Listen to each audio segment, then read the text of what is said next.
अद्यदीने ब्रह्मणोदिदेवराय मम यजमानस्य इष्टदेवता कुलदेवता पितृदेवता श्रीपुराण पुरुषोत्तम भागवत परमात्मा पूजनार्चना करवाना છે પ્રભુને બે દાન ચોખા પધરાવાય સચિદાનંદ રૂપ વિનાશાય શ્રી કૃષ્ણાય લલાટ પટલે વક્ષસ્થલે કૌસ્તુભમ બાપા ભગવાનને સન્મુખ કરાવો પધરાવો ભગવાનની સામે બે હાથ જોડી રાખો નાભ્યાસીદંતરિક્ષ શીર્ષણોર્યો પુરુષમોર્ધતા પદ્વ્યામ રૂપિનાય સ્વામ્યનાય સ્વાહા દાનાય સ્વાહા ઓમ અપાનાય સ્વાહા ઓમ વિનાય સ્વાહા ઓમ દાનાય સ્વાહા ઓમ સમાનાય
ચતુર્ભિશ્ચ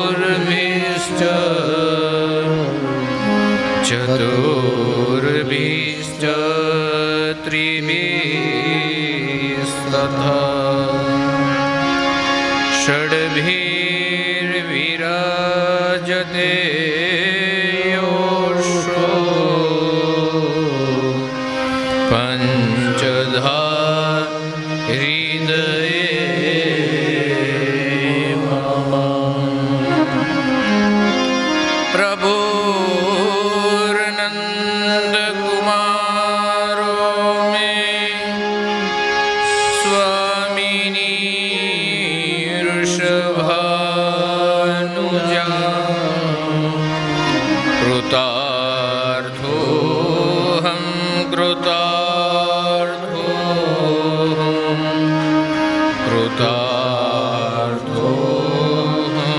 न संशय। बोलिए श्री भागवत चिंता संतान हन्तारो यदपादा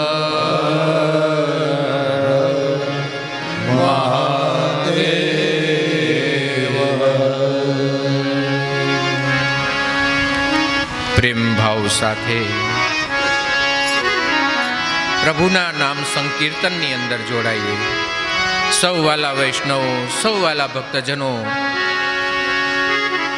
તાલીજીની સેવા સાથે જ્યારે આપણા આંગણે ભાગવત ભગવાન પધાર્યા છે ત્યારે પ્રભુના નામ સંકીર્તન દ્વારા પ્રભુનું સ્વાગત કરીએ. વ્રજ જન પ્રિય તુમ બાલ મુકુંદ રાધારમણ હરે હરે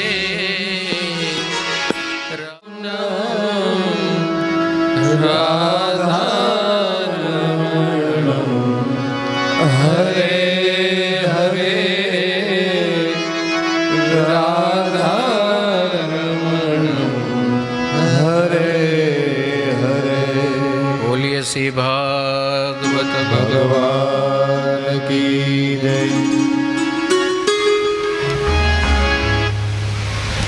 શેખડા પરિવારના સમસ્ત પિતૃઓના પ્રસન્નતા માટે જ્યારે માં ભગવતી ગંગાજીની ગોદમાં બેસીને જ્યારે આપણે ભગવતનું ગુણાનુવાદનું જ્યારે શ્રવણ કરી રહ્યા છીએ ત્યારે શાસ્ત્રની અંદર કીધું છે કે કોઈ પણ દાન પુણ્ય, જપ, તપ, અનુષ્ઠાન, માળા, સેવા એ કોઈ તીર્થમાં આવીને જો તમે કરો તો એનું 100 ગણું પુણ્ય મળે. અહીંયા કોઈ ભક્તો ભાગવત કથા શ્રવણ કરશે એટલે એમને 100 ગણી ભાગવત કથા સાંભળી હોય ને એટલું પુણ્ય મળે. અહીંયા કોઈ ભક્તોને કોઈ પ્રસાદ લેવરાવે તો 100 ગણું પુણ્ય મળે. કંઈ દાન દક્ષિણા આપે તો 100 ગણું પુણ્ય મળે. જેમ આ ભૂમિ 100 ગણું પુણ્ય આપનારી છે એમ આપણાથી કાંઈ અપરાધ થઈ જાય ને એ 100 ગણો મળે. પાપ કર્મ થઈ જાય તો એ 100 ગણું મળે. અને તીર્થમાં કરેલો અપરાધ, તીર્થમાં કરેલો પાપ એ વજ્રલેપો પાપ છે, એનું કોઈ પ્રાયશ્ચિત જ નથી. તો આપણે આ 7 દિવસ દરમિયાન આપણે માત્ર અહીંયા પુણ્ય કમાવા માટે આવ્યા છીએ અને કાલની કોઈને ખબર નથી કાલે શું થવાનું છે.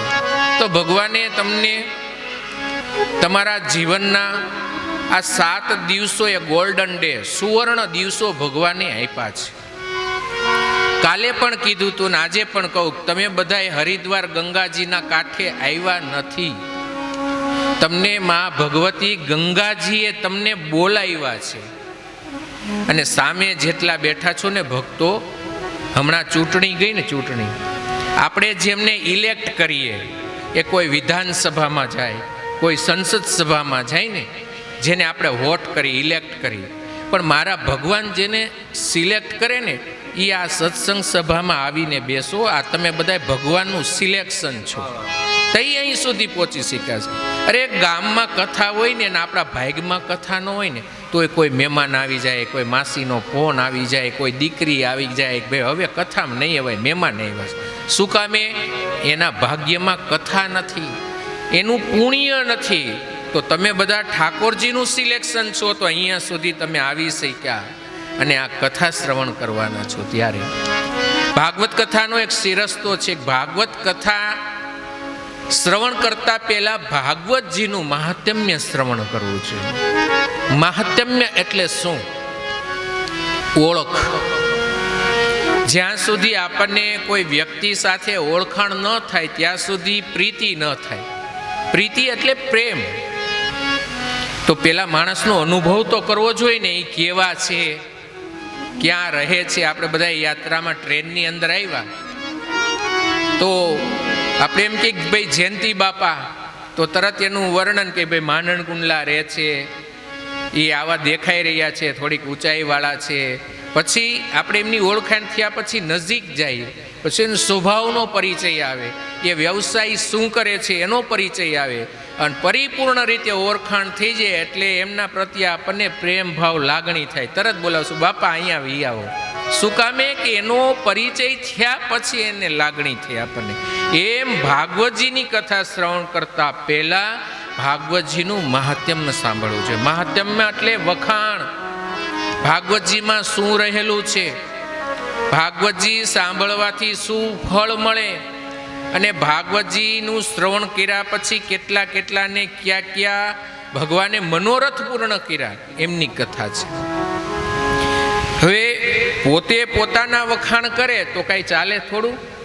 અને પોતે આ કલિયુગની અંદર કોઈ પોતાના વખાણ કરે તો કાંઈ માની પણ નહીં લેવાના. આપણા વખાણ જો કોઈ બીજી વ્યક્તિ કરે તો એ માનું કે ના ના ભાઈ એનામાં ક્યાંક તથ્ય હોય. તો ભાગવતજીનું મહાત્મ્ય ભાગવતજીનું નથી. ભાગવતજીનું મહાત્મ્ય પદ્મપુરાણના ઉત્તરખંડમાંથી 6 અધ્યાયો લેવામાં આવ્યા છે. સ્કંદ પુરાણની અંદર પણ આપેલું છે ભાગવતજીનું મહાત્મ્ય, પણ અહીંયા પદ્મપુરાણ ઉત્તરખંડમાંથી એટલા માટે લેવામાં આવ્યું છે ભાગવતજીનું મહાત્મ્ય કે મહાત્મ્યની અંદર દરેક લોકોને સમજાય એવી રીતે સરસ મજાના દાખલાઓ આપવામાં આવ્યા છે. એટલે અહીંયા પદ્મપુરાણનો આધાર લઈ અને આપણે ભાગવતજીના મહાત્મ્યની કથાની અંદર મંગલ પ્રવેશ કરવાનો છે. મહાત્મ્યનો જે પહેલો શ્લોક છે એ નથી ભાગવતજીનો શ્લોક, નથી સ્કંદ પુરાણનો શ્લોક, કે આ મહાત્મ્ય જે લીધું છે પદ્મપુરાણનો પણ શ્લોક નથી. આ તો વિદ્વાનો જ્યારે બેઠા હોય ત્યારે એમની સાથે ચર્ચા કરવાનો એક આખો વિષય અલગ છે. આ કોઈ એક ભક્તોએ મંગલાચરણમાં સીધે સીધો ભગવાનનો એક શ્લોક મૂકી દીધો છે, અને મંગલાચરણના શ્લોક સાથે આપણે કથાનો પ્રારંભ કરીશું.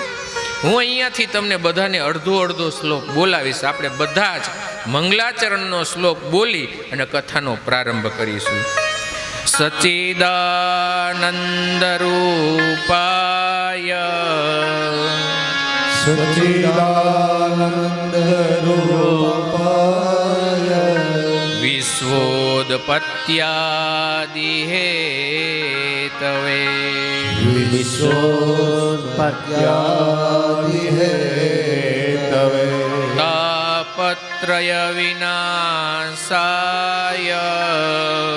તાપત્રય વિનાશાય શ્રી કૃષ્ણાય વયમ નમઃ. શ્રી કૃષ્ણાય બોલો શ્રી કૃષ્ણ કનૈયા લાલ કી જય. અહીંયાથી આ ભાગવતજીનું મહાત્મ્યનો આ પ્રથમ શ્લોક છે. પ્રથમ શ્લોકની અંદર ભગવાનના પેલું ચરણ બોલ્યા ને જ સચ્ચિદાનંદ રૂપાય, એ ચરણની અંદર ભગવાનના રૂપનો પરિચય આપ્યો છે. ભગવાન કેવા છે, ભગવાનનું રૂપ કેવું છે. બીજા ચરણની અંદર વિશ્વોત્પત્યાદિ હેતવે, ભગવાન કામ શું કરી રહ્યા છે એટલે કે લીલા શું કરી રહ્યા છે. ત્રીજા ચરણની અંદર તાપત્રય વિનાશાય, એમનું ધામ, એમનો ધંધો વ્યવસાય શું છે. અને ચોથું એ કેવા છે અને એમને મળીએ તો શું ફળ મળે, એનું આ પહેલા જ મંત્રની અંદર અનુષ્ટુપ છંદની અંદર આપેલો આ પેલો મંત્ર અનુષ્ટુપ છંદનો 32 અક્ષરના મંત્રની અંદર ભગવાનનો પરિચય આપ્યો છે. પેલા ચરણની અંદર ભગવાન કેવા છે. જો જીવનની અંદર કોઈ પણ માણસના જીવનમાં 3 ઘટના જ્યારે બને ને ત્યારે કોઈ પણ કાર્ય સિદ્ધ થાય છે. કઈ 3 ઘટના? પહેલી, સતસંકલ્પ. સતસંકલ્પ આવો એટલે કે મનમાં એવો વિચાર આવ્યો કે શેખડા પરિવારને એવો વિચાર થયો કે ભાઈ અમારે હરિદ્વાર જઈને અમારા પિતૃઓની પ્રસન્નતા માટે, અમારા આત્મના કલ્યાણ માટે અમે ભાગવત કથા કરીએ તો જીવનમાં દરેક વ્યક્તિને 3 ઘટના ઘટે તો જ સત્કર્મ થાય. પહેલી ઘટના સતસંકલ્પ, સારો વિચાર આવવો. બીજી ઘટના નિષ્ઠાપૂર્વકનો પ્રયત્ન કરવો. સારો સંકલ્પ આવ્યો કે અમારે ભાગવત કથા કરવી છે હરિદ્વાર, તો એના માટે સંઘર્ષ પણ કરવો પડે ને. 7 દિવસની ભાગવત કથાનો આનંદ તો આપણે લેવાના છે. 7 દિવસની ભાગવત કથાની તૈયારીની અંદર શેખડા પરિવારની 70 દિવસની મહેનત લાગેલી છે. તો નિષ્ઠાપૂર્વકનો એ લોકોએ પ્રયત્ન કર્યો. ઘણી વખત હરિદ્વારની વિઝિટ કરી, આશ્રમોની તપાસ કરી. એ શું કર્યું? નિષ્ઠાપૂર્વકનો પ્રયત્ન. સદસંકલ્પ આવ્યો, ભાગવત કથા કરવી છે, નિષ્ઠાપૂર્વકનો પ્રયત્ન કર્યો, સુંદર મજાની વ્યવસ્થા કરી. પછી ત્રીજી વસ્તુ કૃપા. જો જીવનમાં કુળદેવી માતાજી, સુરાપુરા દાદા ને અંતરિક્ષમાં રહેલા આપણા પિતૃદેવ, એની અનુકંપા થઈને કૃપા ભળે ને તો આવા માં ભગીરથી ગંગાજીના કાંઠે બેસી અને આવું ભગીરથ કાર્ય આપણે કરી શકીએ. આ 3 ઘટના જીવનમાં ઘટે તો નિષ્ઠાપૂર્વકનો જ્યારે પ્રયત્ન કર્યો ત્યારે પદ્મ પુરાણ અંતર્ગત જ્યારે આપણે આ મહાત્મ્ય જ્યારે શ્રવણ કરવાના છે ત્યારે બડો બડાઈ ના કરે, બડા ન બોલે બોલ, હીરો મુખ સે ના કહે કે લાખ અમારા મોલ. ભાગવતજી સ્વયં એમ કે ભાઈ મારું મૂળ આ છે, તો એ સારું પણ નહીં ને, વખાણ બીજો કરવો જોઈએ. એટલે ભાગવતજીનું મહાત્મ્ય આપણે પદ્મ પુરાણ અંતર્ગત પહેલા શ્લોકની અંદર, પહેલા ચરણની અંદર પ્રભુના રૂપનો પરિચય આપ્યો. ભગવાન કેવા છે? સચ્ચિદાનંદ રૂપાય. ભગવાનની અંદર 3 વસ્તુ છે, 6 ઐશ્વર્ય છે, ષડાશ્વર્ય ભગવાન છે. પહેલું, ભગવાન કેવા છે તો કે સત. સત એટલે શું? સત એટલે કે ક્યારેય કાલાંતરે એનો નાશ ન થાય. ભૂતકાળમાં પણ હતું, વર્તમાનમાં પણ છે અને ભવિષ્યમાં રહેવાનું છે. આપણે નહીં હોય તે એને સત કહેવાય. પોથી યાત્રા આપણે મંદિરેથી લીધી, એ સમયે બધા જ પોથી યાત્રામાં હતા અને મંદિરે જે લોકો હતા એમના માટે પોથીજી અહીંયાથી લેવાના છે. એ કયો કાળ હતો? કયો કાળ કહેવાય? ભૂતકાળ, વર્તમાન.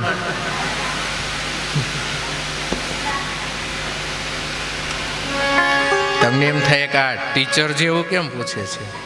3 કાળ હોય, ભૂતકાળ, વર્તમાન અને ભવિષ્ય.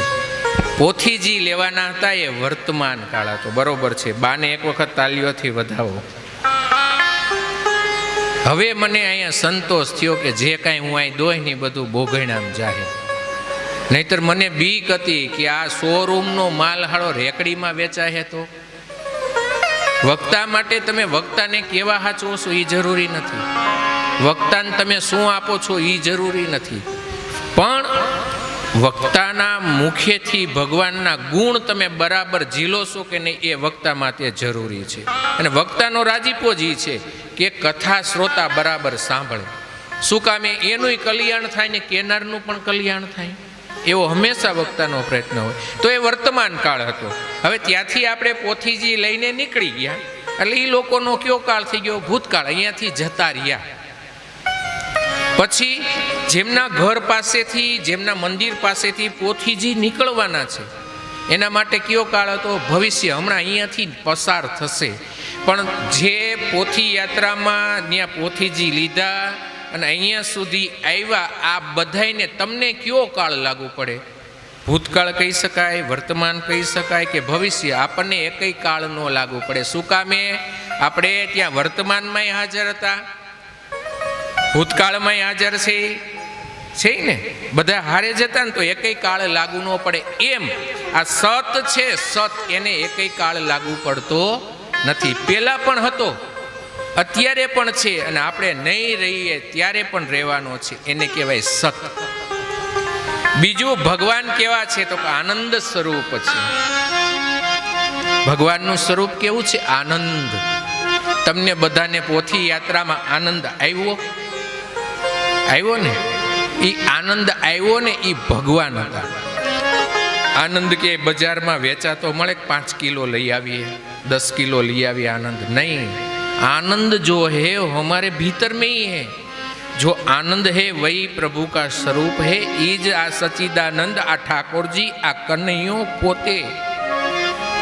અને રામાયણજીની અંદર પણ કીધું છે તુલસીદાસજીએ, જો આનંદ સિંધુ સુખ રાશિ, જો આનંદ સિંધુ સુખ રાશિ. આ ભગવાન આનંદનો દરિયો છે, એવા મારા ભગવાન છે. સત, ચિત અને આનંદ સ્વરૂપ. તો કે ભગવાન શું કરે છે? બીજો પરિચય, વિશ્વોદપત્યાદિ. એ ભગવાનનો બિઝનેસ શું છે? ધંધો. તો બીજા ચરણમાં કીધું, મારા ભગવાન અનંત અનંત કોટી બ્રહ્માંડોની રચના કરે છે, પોતામાંથી પ્રગટ થાય છે, નિર્માતા છે, નિર્માતા. ભગવાન અલગ અલગ બ્રહ્માંડોની રચના કરે છે. આપણે તો આ એક પૃથ્વીલોક ઉપર રહીએ છીએ, દરરોજને માટે એક ગેલેક્સીના દર્શન કરીએ છીએ, એક સૂર્યના દર્શન કરીએ, એક ચંદ્રમાના દર્શન કરીએ.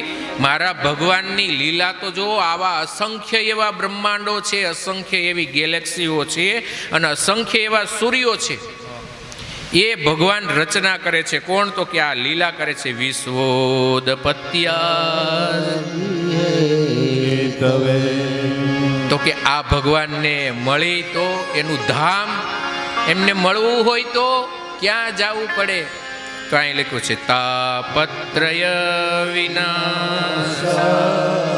એ સાધુ સંતો કે આવા ભગવાનને મળવું હોય ને તો આવી કથાઓ, ભાગવત કથા થતી હોય ને, ત્યાં આવીને બેસી જાઓ ને એટલે આપોઆપ આ ભગવાનને તમે મળી શકો. આમાં ક્યાંય તમારે મળવા માટે એપોઇન્ટમેન્ટ લેવાની જરૂર જ નથી. કોઈ સારા બિઝનેસમેન હોય ને તો એને મળવું હોય ને તો એપોઇન્ટમેન્ટ લેવી પડે ને. હવે એ 1-2 કંપનીના માલિકને મળવા હાટું આપણે 2-3 કલાક બહાર ગેલેરીમાં બેસવું પડતું હોય તો આને તો અનંત કોટી બ્રહ્માંડોનો ફેક્ટરીનો માલિક છે. આ અનંત કોટી બ્રહ્માંડોની રચના કરી છે અને આને મળવું કેટલું સહેલું છે, વિચાર તો કરો. આને મળવું હોય તો કથામાં આવીને બેસી જાય, કોઈ એપોઇન્ટમેન્ટની જરૂર ખરી? કથા સાંભળવામાં નિમંત્રણની જરૂર નથી. હા, અને કથા બધા શ્રવણ કરી શકે છે. તો એવા ભગવાન છે. તો કે આવા ભગવાનને મળીએ તો ફળ શું? પેલું, ક્રોધનો નાશ થાય. બીજું, લોભનો નાશ થાય. અને ભગવાનના વાલા થઈએ. ભગવાન આપણને ચોખા ચણા કરે અને પોતાના ખોળામાં બેસાડી દે. આપણે એમના વાલા દીકરા બની જઈએ. એવા ભગવાનની આપણે કથા 7 દિવસ સુધી સાંભળવાની છે. ગંધુ ગોબરું બાળક હોય ને એટલે માતા તરત લઈ જાય બાથરૂમમાં, સરસ મજાનો સ્નાન કરાવે. સ્નાન કરાવી સરસ મજાનો તૈયાર કરી અને એના પિતાજીની ગોદમાં મૂકે. તરત એમના પિતાજી બાઇક ઉપર કારમાં લઈ જઈને ગામમાં ચક્કર લગાવે ને, હાલ હું તને ચક્કર લગાવું. ક્યારે? ગંદો ગોબરો હતો ત્યારે લઈ ગયા નહીં, માં એને ચોખ્ખો કર્યો ત્યારે. એ આ ચોખ્ખા થવા માટે જ કથા છે. અને 7 દિવસ આપણે ચોખ્ખું થવાનું છે.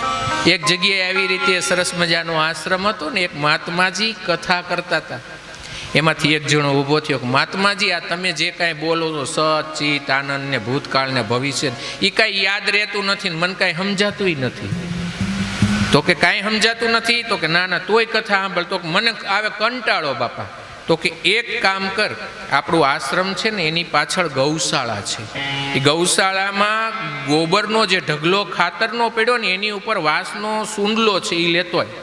એટલે એ વાંસનો સૂંડલો આપણે બધા ગામડાના છીએ, આપણને જોયો હોય ને ખબર હોય ને ઉપાડ્યો હોય. એટલે એ ભગત વાંસનો સૂંડલો લઈને આવ્યો, મહાત્માજીને બતાવ્યો. હવે શું કરું ગુરુજી? તો કે આશ્રમ પાછળ જે આપણા નદી છે ને એ નદીમાંથી આ વાંસના ટોપલામાં પાણી ભરતો હોય.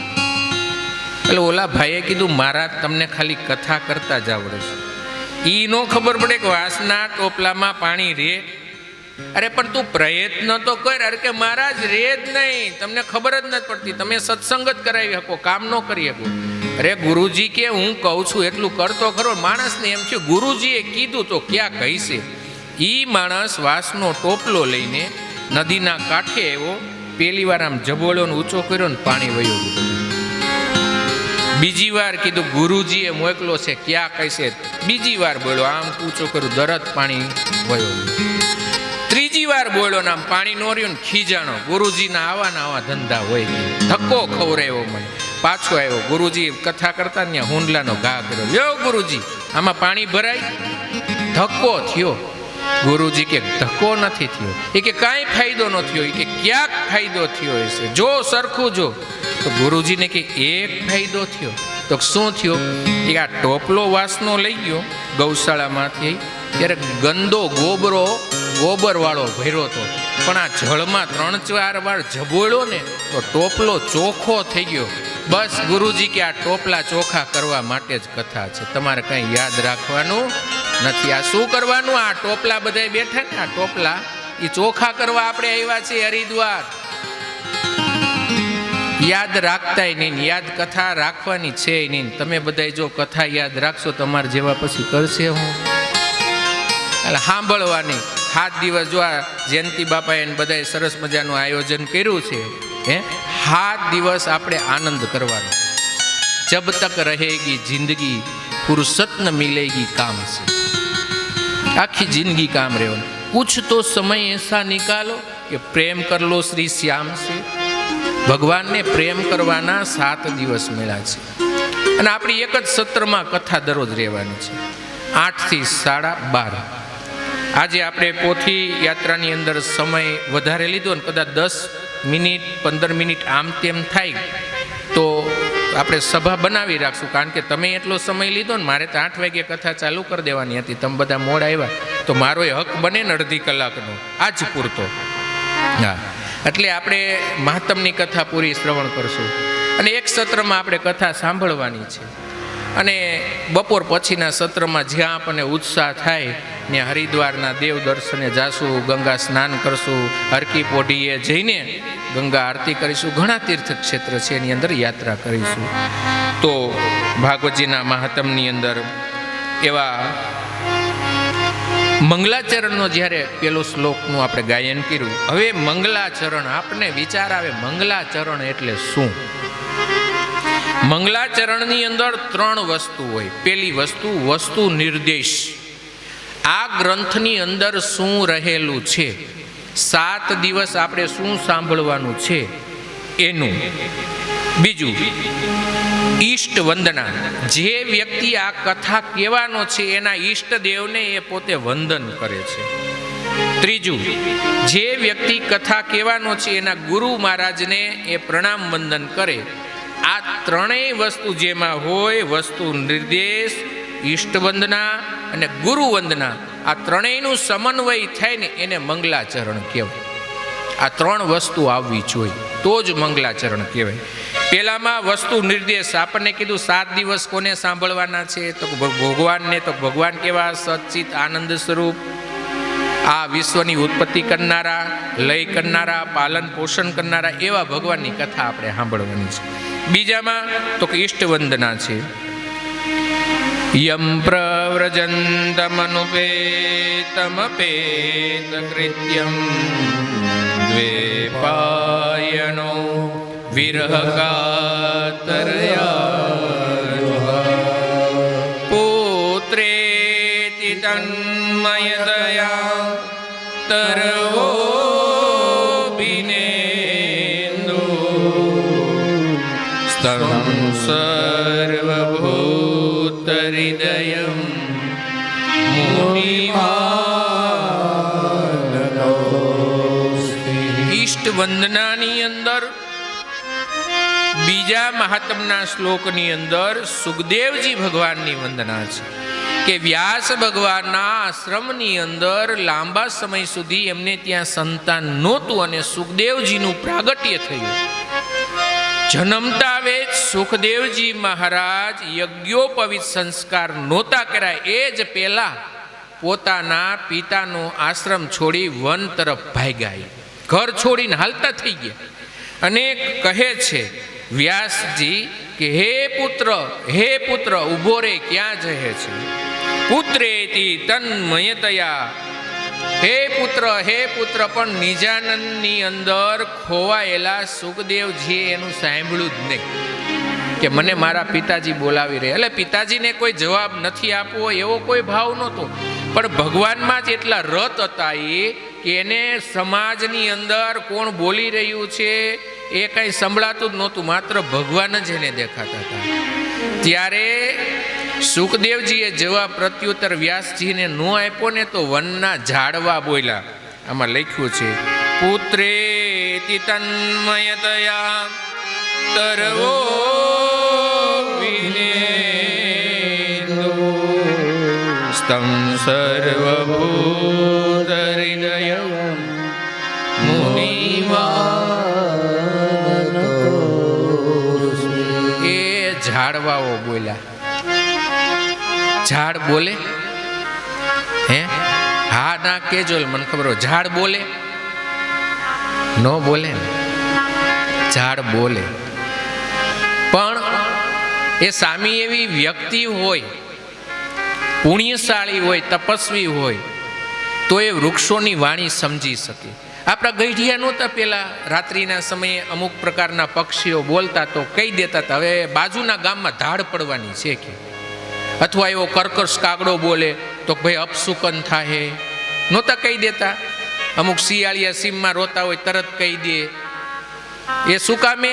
કે આપણા ગઈઢિયા આ પશુ પંખીની ભાષાઓનો અભ્યાસ કરતા, એ સમજતા કે આ કહેવા માંગે છે ને એવું થતું.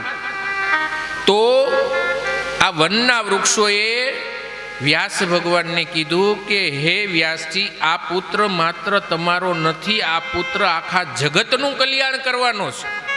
એટલે એના પ્રત્યેની મમતા ને પ્રીતિ મૂકી દો અને ભગવાનની ઉપર ભરોસો રાખો. આ આખા જગતનું કલ્યાણ કરવા માટે પધાર્યો છે. વૃક્ષોએ કીધું. તમને સત્ય ઘટના કહું, એક વખત વ્રજની અંદર જ્યારે રિનોવેશનનું કામ ચાલતું હતું ને ત્યારે રોડ રસ્તાઓ પહોળા કરવામાં આવતા હતા વૃંદાવનના.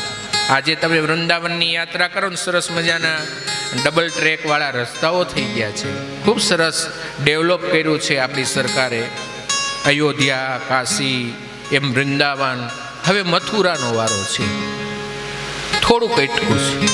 હા, મથુરા આવે હમણાં ટૂંક સમયની અંદર હમણાં ઘોષિત કરી દેશે મોદી સાહેબ કે એ આપણી જે કૃષ્ણ જન્મભૂમિ છે એ થોડીક આપણી ફસાયેલી છે ને એને મુક્ત કરી દેવાના છે. તો એ સમયે કલેક્ટરે આદેશ આપ્યો કે રોડ રસ્તા બનાવવાના હિસાબેથી રોડ વચ્ચે આવતા વૃક્ષો છે એને કાપી નાખો. આવો આદેશ થયો એટલે વૃક્ષો કાપવા માટેની એક ટીમ રવાના થઈ, જે રસ્તામાં આવતા હોય મોટા મોટા વૃક્ષો. તો તે રાત્રિએ કલેક્ટરને એક વૃક્ષ સપનામાં આવ્યું અને કીધું કે ભાઈ તમે આ વૃક્ષનો હમણાં કાપશો નહીં, 15 દિવસની રાહ જુઓ. હું એક ઋષિ છું અને વ્રજની અંદર તપ કરવા માટે વૃક્ષનો અવતાર લઈને હું ઊભું છું અને 15 દિવસમાં મારું તપ પાકી જવાનું, પછી તમ તાર મને પાડી નાખજો લીલું છમ. એટલે કલેક્ટર દરજાનો માણસ વિચાર કર્યો કે વૃક્ષ સપનામાં આવતું એ સાચું હોય છે. એટલે એને 15 દિવસ આ કાર્ય થંભાવી દીધું અને 15 દિવસ પરિપૂર્ણ થયા. ઘેઘૂર વૃક્ષ લીલું છમ એકાએક 15 દિવસ થયા ને સુકાઈ ગયું. અને ફરી વખત આ સપનમાં આવી કલેક્ટર સાહેબને વૃક્ષે કીધું કે હવે મારું તપ પાકી ગયું છે, તમ તારે પ્રેમથી તમે આ વૃક્ષને હવે છેદન કરી શકો છો. એટલે મારો કહેવાનો ભાવ એ છે, વૃક્ષો બોલે છે, વૃક્ષમાં રણછોડ છે. આ છોડમાં રણછોડ આપણે કહીએ ને આપણે બધા ખેડૂતના દીકરા છીએ, આપણને ખબર છે કે સરસ મજાની પાકની સિઝન હોય, મોસમનું ટાણું હોય અને ખેતરની અંદર જઈને પાક એવો લહેરાતો હોય, તે ખેડૂત પોતાના પાકની ઉપર હાથ ફેરવી અને જ્યાં વાલ કરે ને ત્યાં ખેડૂત અને પાક એકબીજા વાતો કરતા હોય ને એવો તમને ભાવ થાય. અને જે ખેડૂત એના પાકની ઉપર છોડ ઉપર હાથ ફેરવતો હોય ને એની વૃદ્ધિ પણ વધારે થાય. શું કામે? વૃક્ષ પ્રેમ માગે. હા, તમે જેટલું વૃક્ષને પ્રેમ આપો, એમની સાથે વાતો કરો, આંગણામાં તુલસીજીને હાથ ફેરવો, એની સાથે વાતો કરો, તો તુલસીનો છોડ જે વધવો જોઈએ ને એનાથી બમણો બમણો વધતો જાય. તો કહેવાનો ભાવ એ છે કે વૃક્ષો બોલે છે. ત્યારે અહીંયા વ્યાસજીને વૃક્ષોએ કીધું કે આ જગતના કલ્યાણ માટે આ તમારા પુત્રનું પ્રાગટ્ય થયું છે, હે મહારાજ વિલાપ ન કરો.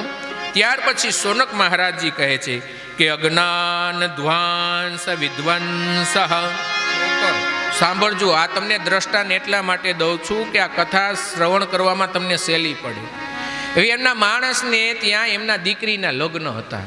શેઠને વાત કરી, શેઠજી મારે ત્યાં દીકરીના લગ્ન છે ને 500 માણસની જાન આવવાની છે, તો એને જમાડવા માટે મારી પાસે વાસણ નથી. તમે વાસણની આપણા ભંડારમાં તો ઘણા પડ્યા, મને આપશો? શેઠે શેઠાણીને બોલાવ્યા કે આપણા માણસને ત્યાં દીકરીના લગ્ન છે, આપણા ઓલી કોઠારમાં જે વાસણો પડ્યા ને 500 લોકો આવવાના છે, કે 500 સેટ કાઢી દો. એટલે શેઠાણી કે કાંઈ વાંધો ને. જાતા હતા ને શેઠે અવાજ મેરો, એ શેઠાણી સાંભળજો, ઓલા સ્ટીલના નથી દેવા, નાનો માણસ છે ને, ઉપરના કોઠારમાં જર્મન સિલ્વરના વાસણ પીડ્યા છે, કે ઈ આપો. જાન આવતી હોય સારું લાગે ને. જર્મન સિલ્વરના વાસણ 500 જણાને થાય એટલા શેઠે કાઢી દીધા. જાન આવી, જર્મન સિલ્વરના વાસણમાં જાનને જમાડી. જાન જોઈને ચક થઈ ગઈ, ઓહો આવું.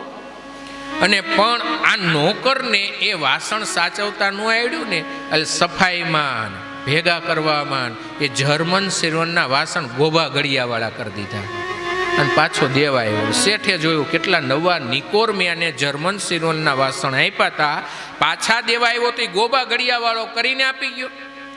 શેઠ કંઈ ખીજાણા નહીં, પણ શેઠાણીને બોલાવીને એટલું કીધું કે હવે આની ત્યાં પ્રસંગ આવે ને ત્યારે જર્મન સિલ્વરના વાસણ દેતા ને, નીચલા કોઠારમાં ઓલા સ્ટીલના વાસણ છે ને એ આપજો. આને જર્મન સિલ્વરના વાસણને સાચવતા આવડતું નથી. એ મને તમને ભગવાને આ જર્મન સિલ્વરનું વાસણ આપ્યું છે, એ સાચવજો. ગોબાગડિયાવાળું કરીને જાઓ ને તો ભગવાન કાંઈ કહેશે નહીં, પણ પછી ઓલું રેગ્યુલર 4 પગવાળું આપી દે કે આને એ જોઈગા છે, આ જર્મન સિલ્વરનું નો હોય. હા, આ જર્મન સિલ્વરનું છે. હવે આને કેમ સાચવું? ગોબાગડિયાવાળું કરવું કે નવું નિકોર કરીને ભગવાનને પરત કરવાનું, એ આપણે આ 7 દિવસમાં નક્કી કરવાનું છે. કહે છે કે હે ભગવાન, આ કથા તમે અમને શ્રવણ કરાવો. તો કે આ કથા શ્રવણ કરવાથી કેવી છે? તો કે ચિંતામણી છે. જેમ ચિંતામણી હાથમાં આવી જાય અને દરેક સિદ્ધિઓ મળી જાય, એમ આ ભાગવત કથા શ્રવણ કરવાથી એટલું પુણ્યની પ્રાપ્તિ થાય છે. તો કે આનું ફળ શું, સાંભળવાથી શું ફળની પ્રાપ્તિ થાય છે?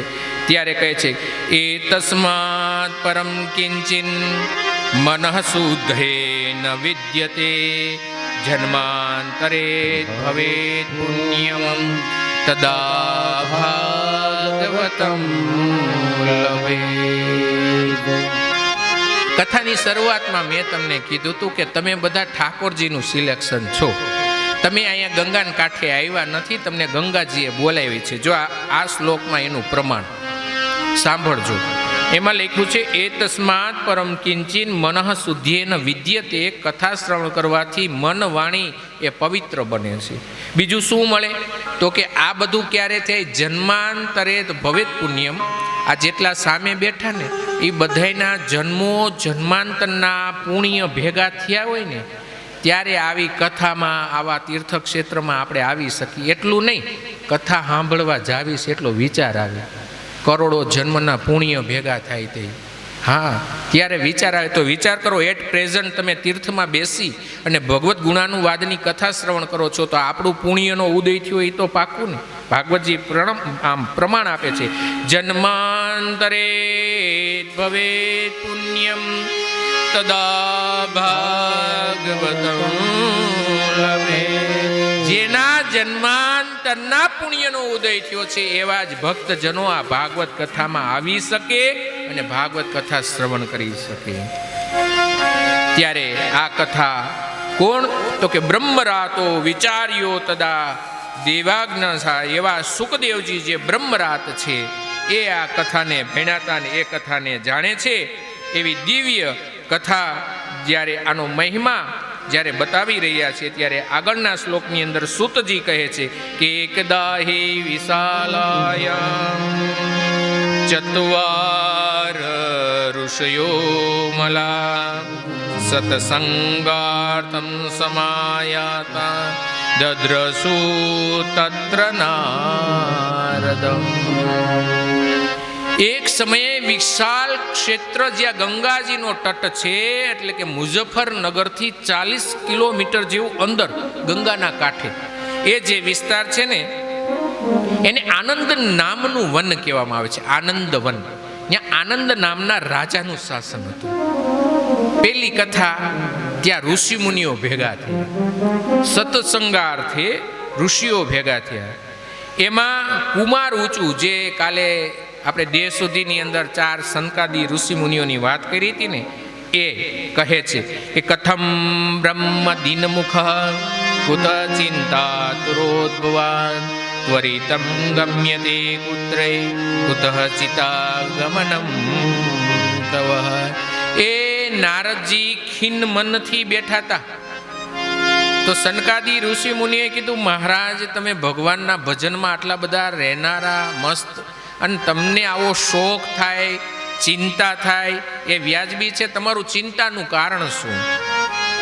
ત્યારે નારદ કહે છે કે અહમ તુ પૃથ્વ્યામ યાતુ જ્ઞાત્વા સર્વોત્તમામિતિ પુષ્કરમ ચ પ્રયાગમ ચ કાશી ગોદાવરી તથા.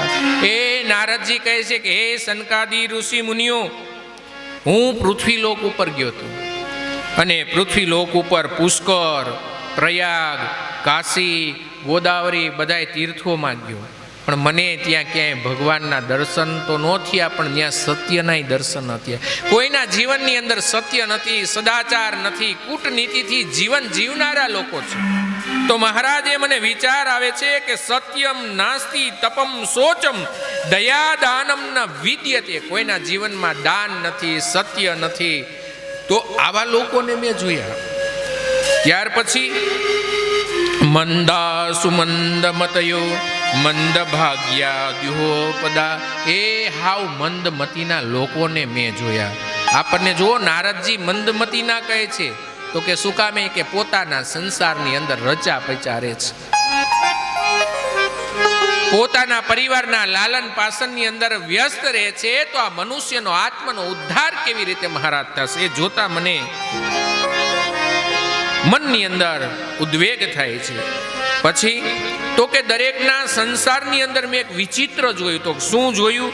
કે તરુણી પ્રભુતા ગેહે શ્યાલકો બુદ્ધિદાયકા.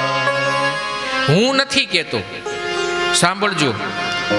ભાગવતજી એમ કે છે તરુણી પ્રભુતા ગેહે. એવું નારદજી કહે કે કલયુગની અંદર ઘર ઘરની અંદર સ્ત્રીઓના રાજ ચાલે છે બેનો. એવું નારદ મુનિ કહે છે, ભાગવતજીમાં લખ્યું છે. તરુણી પ્રભુતા ગેહે શ્યાલકો બુદ્ધિદાયકા. એ ઘરમાં ગૃહિણીના રાજ હાલશે. અને ઘરની અંદર કોઈ સારું કાર્ય કરવું હોય છે ને તો કોઈ મોટા ભાઈ બાપુજી, મોટા બાપુજીને કોઈ નહીં પૂછે તો કોને પૂછશે? તો આમાં લખ્યું છે કે શ્યાલકો બુદ્ધિદાયકા. શાળાને પૂછશે કે આમ કરવું હોય તો અમારા કુટુંબમાં કેમ થાય. એ હું નથી કહેતો, નારદજી કહે છે. પછી શું જોયું? કન્યા વિક્રયો લોભાત દંપતિ નામ ચકલ. એ કન્યાનો વિક્રય, કન્યાના પૈસા લેતા મેં જોયા. એ ઘરની અંદર પતિ પત્ની વચ્ચે મેં કલહ જોયો, કલહ, ઝઘડો જોયો. આ કલયુગના જીવમાં નારદજી કહે છે કે આટલું બધું ભગવાને સ્વધામ ગમન કર્યા પછી આ કલયુગની અંદર કલયુગે એવો પગ પેસારો કર્યો છે મહારાજ. તો આની અંદર આત્માનું કલ્યાણ ક્યાંથી થાય? ત્યાર પછી તો કે શું જોયું? ત્યાર પછીના શ્લોકની અંદર કહે છે કે દસ દીક્ષંતો નિરીક્ષંતે રક્ષિતા નિજમ વપુ વિદ્યામાનમ સત સ્ત્રીભિર બોધ્યમાના મુહુર્મુહુ. એ એક સ્ત્રીને મેં જોઈ, એના બંને સંતાનો ગરડા થઈ ગયા હતા અને એની માતા યુવાન હતી. અને બંને એના પુત્રો ગરડા હતા અને પોતાના ખોળાની અંદર માથું રાખી આ યુવાન માતા રડતી હતી અને 500ની સંખ્યાની અંદર બીજી દાસીઓ એની સેવા કરતી હતી. તો આપણને વિચાર આવે, માતાથી તો એમનો દીકરો મોટો વૃદ્ધ હોય જ નહીં. તો એ મને આશ્ચર્ય થયું મહારાજ. તો ત્યાર પછી તો કે હું ત્યાંથી પસાર થતો હતો ત્યારે મને એ યુવાન સ્ત્રીએ કીધું, મેં એને પૂછ્યું તમે કોણ છો? ત્યારે એ કહે છે કે હે મહારાજ, તમે થોડીક ક્ષણ જો તમારી પાસે સમય હોય તો ઉભા રહ્યો, હું તમને મારો પરિચય આપું. કહે છે ભો ભો સાદુષણમ તિષ્ઠ મંચેન્દ્રયામપિનાશય દર્શનમ તવ લોકસ્ય સર્વથા ઘરમ અહં ભક્તિરીતે ખ્યાતા ઇમો મે તનયો મતો જ્ઞાન વૈરાગ્યમાના કાલયોગી. એ મહારાજ, મારું નામ ભક્તિ છે. અને આ બંને વૃદ્ધ દેખાતા પુત્રો એ મારા જ્ઞાન અને વૈરાગ્ય એ બંને મારા દીકરાઓ છે. મહારાજ, અકાળે એને વૃદ્ધાવસ્થા આવી ગઈ છે. હવે આનું વૃદ્ધાવસ્થા દૂર થાય એવો ક્યાંક ઉપાય મહારાજ બતાવો ને. એટલે ભક્તિ મહારાણી બીજા શ્લોકની અંદર વધારે પોતાનો પરિચય આપતા કહે છે કે ઉત્પન્નો દ્રવિડે સાહ વૃદ્ધિ કર્ણાટકે ગતા વસ્તિદ કશ્ચિદ મહારાષ્ટ્રે ગુર્જરે જીર્ણતા. હે મહારાજ, દ્રવિડ દેશમાં મારો જન્મ થયો, સાઉથની અંદર. આજે આપણને ખબર, સાઉથમાં ઘણી ભક્તિ છે. સાઉથની અંદર નીતિ નિયમો પાળનારે ઘણા છે. સાઉથના બ્રાહ્મણો પણ ખૂબ વિદ્વાન છે. સાઉથમાં ઘરે ઘરે લોકો ભસ્મ ધારણ કરે, બહેનોય સંધ્યા કરતા હોય, ભાઈઓ સંધ્યા કરતા હોય, નીતિ નિયમને માનનારા હોય.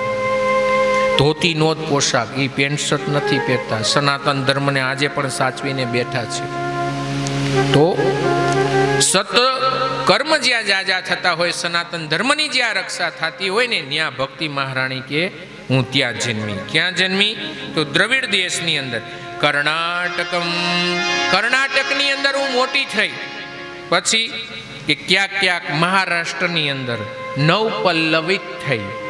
અને ત્યાર પછી છેલ્લા ચરણની અંદર કહે છે કે ગુર્જરે જીર્ણતા.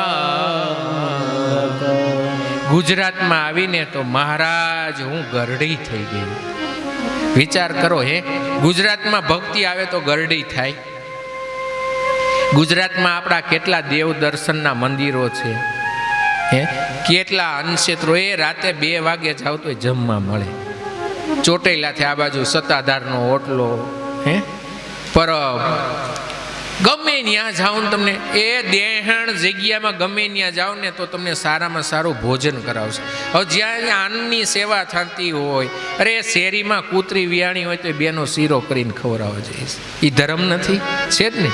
તો આપણને એમ થાય આટલો બધો આપણે ધર્મ કરી, આપણે કીડિયારું નહીં કીડિયારું પૂરીને જીવાડવાનો પ્રયત્ન કરી, ગાયની પૂજા કરી, પીપળાની પૂજા કરી, તુલસીની પૂજા કરી, પાણીની પૂજા કરી, સૂર્યની પૂજા કરી, તો આપણી પાસે ભક્તિ ન હોય જ. પણ આમાં એમ લખ્યું છે ગુર્જરે જીર્ણતામ ગત. એ સમયે ગુજરાત નહીં પણ મથુરા મંડળની આજુબાજુનો જે વિસ્તાર છે ને એ આજે આપણને ખબર છે ગુર્જર પ્રદેશ તરીકે ઓળખાય છે. ત્યાં ગુર્જર ક્ષત્રિયો છે.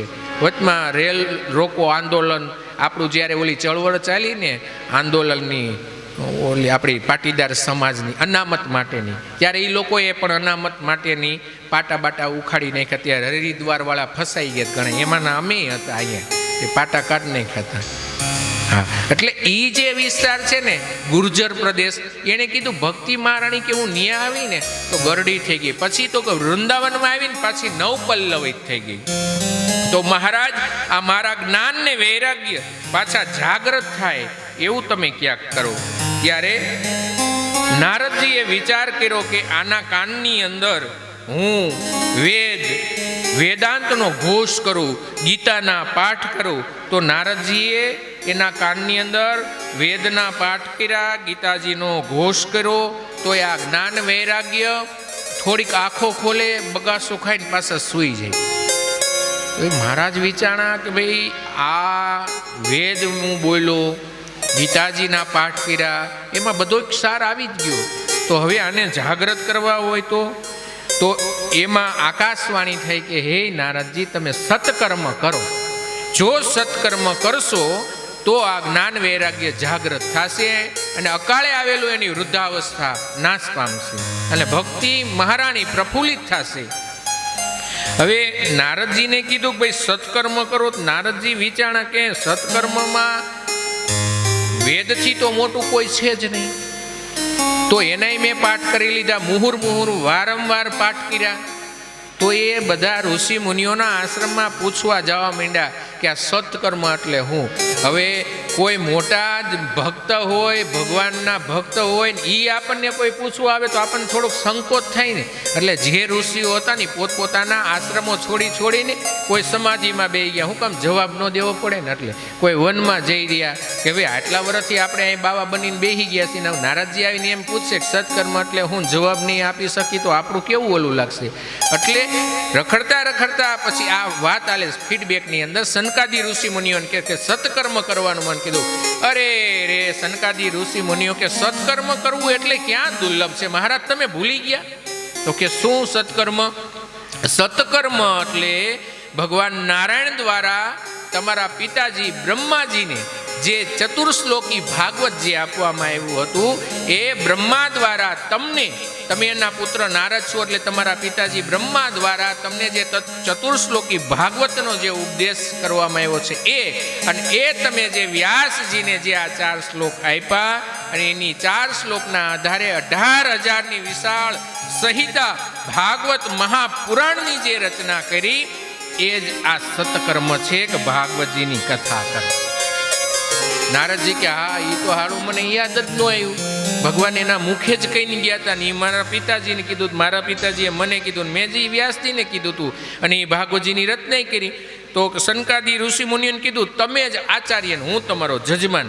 આનંદ તટના વનની અંદર ગંગાજીના કાંઠે બેસી અને નારદજીના વ્યાસાસને આ સનકાદી ઋષિ મુનિઓએ સુંદર મજાની ભાગવત કથા કરી છે.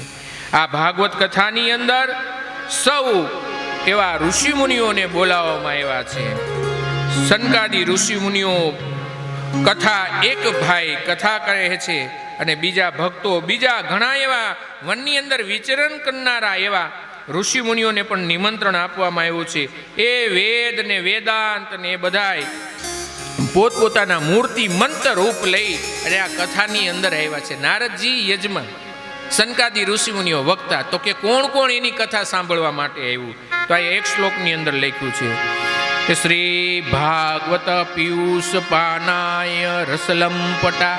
એ ભાગવત કથાના જે રસલંપટા હતા, એ ભાગવત કથાનો રસ પીનારા એવા ભગવદીય વૈષ્ણવ કોણ કોણ આવ્યા? એ લખ્યું છે ભૃગુર વસિષ્ઠ ચ્યવન ગૌતમ મેઘાતિથિ દેવલ દેવરાત રામસ્તથા ગાદી સુતશ્ચ સાકલો મૃકુંડ પુત્રા ત્રિજ પીપલાદ યોગેશ્વરો વ્યાસ પરાશરો છાયાચુકો જાજલીમાન મુખ્ય. હે મહારાજ, ભૃગુ વશિષ્ઠ ચવન આવા બધા ઋષિઓ પધાર્યા. એ વ્યાસ પરાશર સ્વયં પધાર્યા. તો કે પછી તો નગાદયો પહાડો આવ્યા કથા સાંભળવા. પેલાના સમયની અંદર પહાડો ને પાંખો હતી, પણ એમના ગુરુના શ્રાપથી એ પાંખો કપાઈ ગઈ. એટલે એ પહાડો મૂર્તિમંત સ્વરૂપ લઈને કથા સાંભળવા માટે આવ્યા. ગંગાદી આદિ નદીઓ દેહ સ્વરૂપ ધારણ કરી કથા શ્રવણ કરવા માટે આવ્યા. પછી મંત્ર તંત્ર એ દેહ રૂપ ધારણ કરી કથા શ્રવણ કરવા માટે આવ્યા. કથાનો આટલો બધો મહિમા હોય તો આપણને એમ ન લાગે? અહીંયા મંત્ર તંત્ર ગંગાજી કોઈ પણ સૂક્ષ્મ રૂપ લઈને આપણી કથા સાંભળવા આવ્યા છે. કથાનો મહિમા છે. તો અહીંયા એવું બતાવ્યું છે. દીક્ષિતા નારદે નાથ, નારદજીને દીક્ષિત કર્યા છે, કથાનો પ્રારંભ કર્યો છે. અને કથાનો મહિમા બતાવતા શ્રી સનકાદી ઋષિ મુનિ કહે છે કે કથા કેવી છે? સદા સેવ્યા શ્રીમદ ભાગવતી કથા યસ્યા શ્રવણ માત્રેણ હરિશ્ચિત્તમ સમા. એ સદાને માટે સેવન કરવા જેવું જો કોઈ યોગ્ય હોય ને તો આ ભાગવત કથા છે. આ રસાયણ છે, કર્ણ રસાયણ. આ કાનપુટોથી શ્રવણ કરી આપણા હૃદયની અંદર પધરાવાનું છે ને આનંદ રૂપી શ્રી ઠાકોરજીને આપણા હૃદયની અંદર પ્રગટ કરવાના છે. ગોકુલ જા છે. હા, ગો કેતા ઇન્દ્રિયો. હા, આ દેહને ગોકુલ જ કીધું. આ ગોકુળમાં કનૈયાને આવવાનો છે. એ ક્યારે આવે? તો કે આ કથા સાંભળીને તો આ ગોકુળની અંદર કાનુડો પ્રગટે. આ શેખડા પરિવારની આ ચોથા દિવસે કાનુડો આવવાનો છે. પણ એ પેલા આપણને બધાને પવિત્ર થવું પડે. ક્યારે પવિત્ર થશું? કથા સાંભળીને પવિત્ર થશું ને પછી આપણા જીવનમાં પેલા વેલા રામ આવશે. રામ એટલે જીવનમાં મર્યાદા. જો તમારા જીવનની અંદર મર્યાદા આવે તો ભગવાનનું પ્રાગટ્ય થાય. અને રામકથા શ્રવણ કરી આપણા મર્યાદાયુક્ત જીવન થાય ને એટલે સાંજના સમયે નંદ ઘેરા નંદ ભયો જય કનૈયા. એટલે ઠાકોરજીને બોલાવા ન જવું પડે, આપોઆપ પ્રગટ થઈ જાય. પણ ક્યારે? પાપના પ્રાયશ્ચિતથી ભગવત દર્શન, ભગવત કથાનું ગુણાનુવાદને શ્રવણ કરીએ અને આત્માના પડલને પવિત્ર કરી તો આપણા હૃદય કમળની અંદર ભગવાન નિવાસ કરે. એ ચોખ્ખું ઘર હોય ને તો રહેવાનું મન થાય. ગંધારો રૂમ હોય તો હે બેનો, ગંધારોનો કચરા પોતા સરસ મજાના કર્યા હોય, અપ ટુ ડેટ જ્યાં વસ્તુ જ્યાં હોય ત્યાં જ રાખેલી હોય, અને તો એ ઘરમાં આપણને રહેવાની મજા આવે. એમ આ હૃદય કમલમાં ભગવાનને રહેવું તો છે. પેલા આને ચોખ્ખું કરવું પડે ને, સરસ મજાનું કચરા પોતા કરીને. હે, આ ચોખા કરવા માટે હમણાં વાત કરી ને, ટોપલા ચોખા કરવા માટે આપણે આવ્યા છીએ. એટલે ભગવાનનો આપોઆપ આની અંદર પ્રગટ થાય એ જ ભગવાનનો સાચો એ આનંદ સ્વરૂપ છે. હરી હરી હરી હરી સુમિરન કરો, હરી હરી હરી હરી સુમિરન કરો, હરિ ચરણારવિંદ ઉર ધરો, હરિ ચરણારવિંદ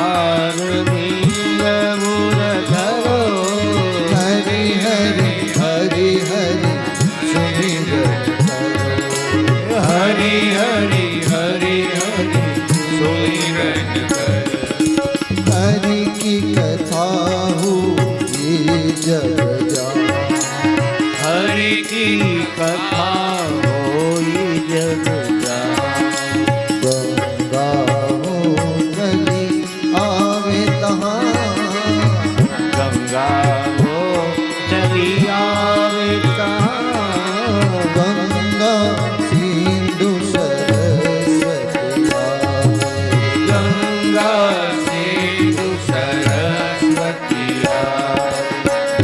ગોદાવરી વિલંબન લાવે ગોદાવરી વિલંબન લાવે હરિ હરિ હરિ હરિ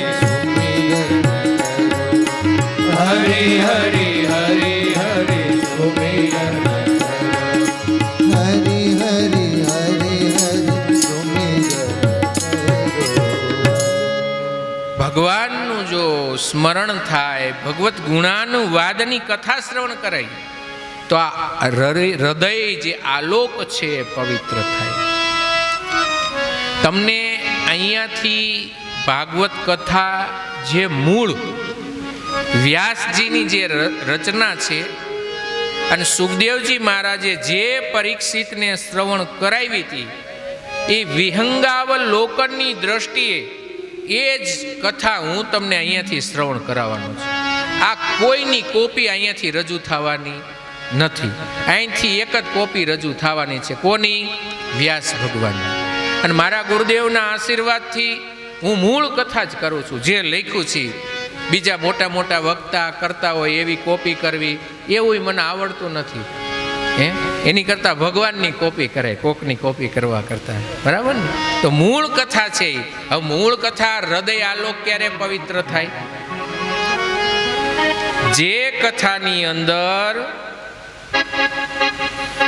ભાગવતજીના શ્લોક બોલાય અને પછી કથા કહેવાય, પાછો શ્લોક બોલાય પછી કથા કહેવાય, તો જ એ પિતૃઓને કથા પૂગી. હું તમને પૂજા કરાવું, મૂંગા મૂંગા પૂજા કરાવું, પાણી પધરાવું, દહીં પધરાવું, દૂધ પધરાવું, તો કોક બેન હમણાં સવારે કાલ દેહ સુધીમાં કોક કહેતું હતું, દાદે ચાંદલો કર્યો ને ક્યાંક બોલો મંત્ર. શું કામ? એ મંત્ર બોલ્યા વગર પૂજા થાય ના. એને પૂજા ફળ આપે તો એમ ભાગવતજીની અંદર જો શ્લોકોનો ગાન ન થાય ને તો આ લોક પવિત્ર થાય નહીં. અહીં બધા બેઠા ને અને આગળ જે આ ઠાકોરજી બેઠા ને એને મારે રાજી થાય ને એવી કથા કરવાની છે. એટલે અહીંથી શ્લોકનો ધોધ વરસશે. શ્લોક છે ને એ દેવતાઓની વાણી છે. તો અહીંયાથી જેમ શ્લોકના ગાન થશે ને એમ આ લોક ભલે કાંઈ ખબર ન પડે તો કાંઈ નહીં, પણ એ આપણા કાનની અંદર પડશે ને તો આપણો આલોક, આપણું હૃદય પવિત્ર થાય. એટલા માટે અહીંયા કીધું છે કે ભાગવતજીની કથાનો મહિમા આટલો બધો સુકામે છે. ત્યારે કીધું કે ભગવાન જ્યારે સ્વધામ ગમન કરવાના હતા એ સમયે પોતાના ભક્ત વિનંતી કરી કે હે પ્રભુ, તમે આ સ્વધામ ગમન કરો છો તો અમારે આ કલિયુગની અંદર અમે તમારી વગર રહી નહીં શકીએ. એટલે ભગવાને દર વખતે આ ભૂતળ ઉપર અવતાર લે ને એટલે ભગવાનનું જે કંઈ તેજ હોય ને, ક્ષીર સમુદ્ર દરિયાના દૂધના દરિયાની અંદર પોતાની શક્તિ અને પોતાનો શિવ વિગ્રહ ભગવાન એની અંદર પધરાવતા. પણ ઉદ્ધવજીના કહેવાથી ભગવાને પોતાનું જે તેજ હતું ને એ આ ભાગવત રૂપી દરિયાની અંદર સ્વયં દ્વારકાધીશે સ્વધામ ગમન સમયે પોતાનું તેજ પોતે ભગવાન દ્વારકાધીશાની અંદર હમાઈ ગયા. એટલા માટે આ ભાગવત કથાનો આટલો બધો મોટો મહિમા છે. કેટલો મહિમા છે કે સ્વકીયમ યદમ તેજ તસ્ય ભાગવતે દધાન તિરોધાય પ્રવિષ્ટોયમ શ્રીમદ ભાગવતાર્ણમ. ભગવાન દ્વારકાધીશે ભાગવતજી રૂપી અવતાર લીધો. તો કેવા? તેને વાંગમય મૂર્તિ પ્રત્યક્ષાવર્તે હરી.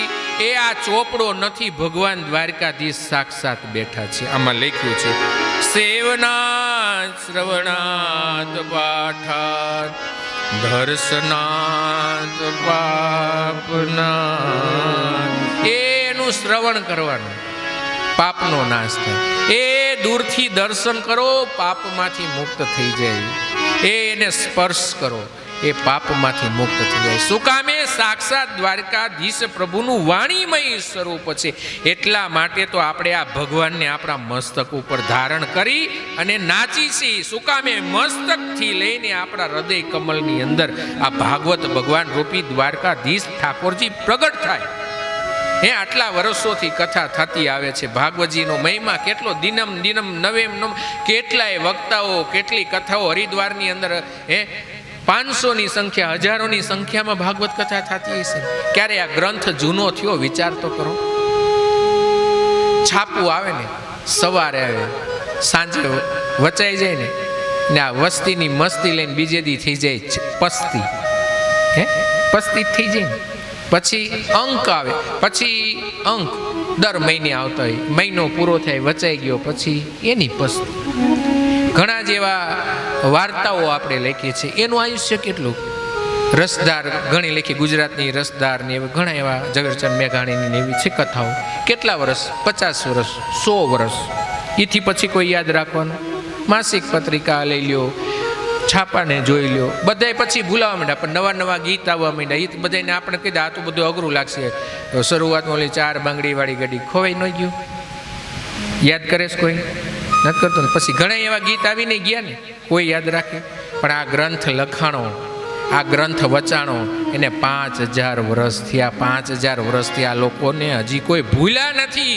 હજી આ સૂર્ય ને ચંદ્ર આ ભૂતળ ઉપર રહેશે ત્યાં સુધી ભાગવતજી, રામાયણજી, દેવી ભાગવત, શિવ પુરાણ આવી અસંખ્ય મહાપુરાણોની કથા થતી રહેશે દિવસે દિવસે નવમ નવમ.